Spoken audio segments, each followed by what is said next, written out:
Python এর ভূমিকা।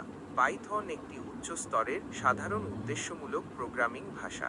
এটি 1991 সালে উইডো ভ্যান রসম দ্বারা তৈরি করা হয়েছিল। পাইথন কোডের সরলতা এবং সহজে পাঠযোগ্যতার জন্য পরিচিত, যা নতুন প্রোগ্রামারদের জন্য এটি শেখা সহজ করে তোলে। পাইথনের বৈশিষ্ট্য: সহজ এবং পঠনযোগ্য, সিম্পল অ্যান্ড রিডেবল।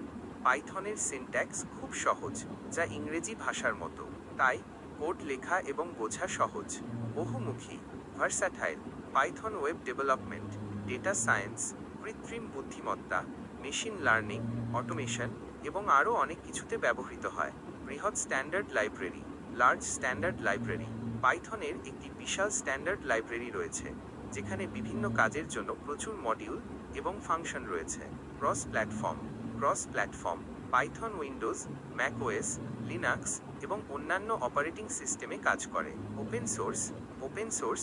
পাইথন একটি ওপেন সোর্স ভাষা, অর্থাৎ এটি বিনামূল্যে ব্যবহার করা যায় এবং এর কোড যে কেউ পরিবর্তন করতে পারে। Dynamic typing. পাইথনে ভেরিয়েবলের ডেটা টাইপ প্রোগ্রাম চালানোর সময় নির্ধারিত হয়, কোড লেখার সময় নয়। Hello world program. পাইথনে হ্যালো ওয়ার্ল্ড প্রোগ্রামটি লেখা খুবই সহজ।